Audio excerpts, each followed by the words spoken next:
Hi, everybody. Welcome back to Ask a Priest. So, in the past couple of weeks, you've heard me talk about the priesthood and the consecrated religious life as a brother or sister. You even heard me talk about the permanent deacons. I had a video specifically on nuns. And so now I'm going to talk about something specific you really don't hear too much about, which is the consecrated virgin. And so we're actually fortunate enough to have in our own parish, one of our parishioners, Mary Hodgson, who is a consecrated virgin. And she actually asked in one of the Ask a Priest questions for me to explain that, what a consecrated virgin is. I thought, what better thing to do than to have an interview with Mary and have her explain it herself. So, Mary, welcome, first of all. And so please explain to us, what is a consecrated virgin? Well, the simple answer to what a consecrated virgin is she's the bride of Christ. The longer answer, though, it's actually one of the oldest forms of consecrated life in the church. We actually have stories of the apostles who are consecrating women to this life. It was well used until about the time we have religious orders starting, and so most women were joining religious orders, so the rite of consecration of virgins fell out of use, even though some orders still actually used this consecration rite as part of their solemn vows.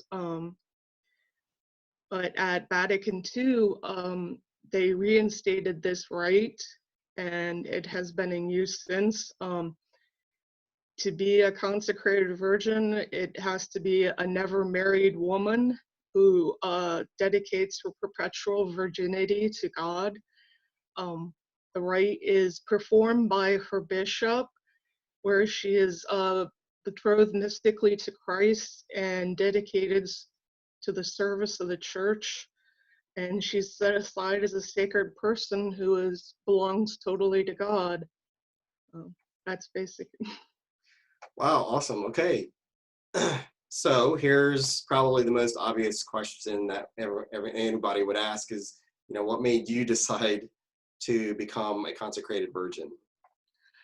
Well, I guess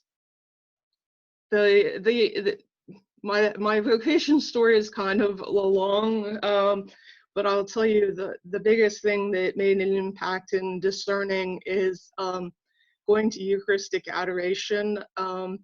It's there where I had sitting before Christ in the Blessed Sacrament, had those moments of quiet to be able to hear God's voice, and to have that intimate conversation with one who loves me better than knows me and loves me better than I do myself. And I fell in love, and and I knew I could love no one else as much as I loved God. So I did what any other woman would do, and married the one I loved. So that's the short, simple version of my vocation.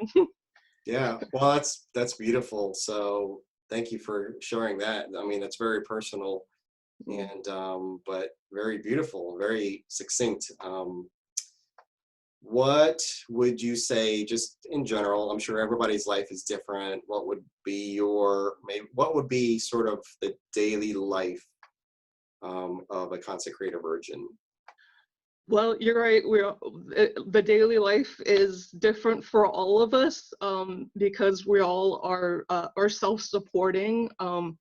So that like in the Diocese of Columbus, there's actually 3 of us, and none of us work for the diocese or anything like that. So we all are self-supporting. So jobs and all that type of stuff. But that is and we don't share one apostolate. That even though there's the 3 of us, we all do different things for the church. For myself, actually, when I was going to be consecrated, we were all dedicated to the service. So the service that I chose, I have always had a contemplative side to me. So I actually, my request for my apostolate was uh, a life of prayer for the clergy of our diocese. So that's a good chunk of my day is liturgy of the hours and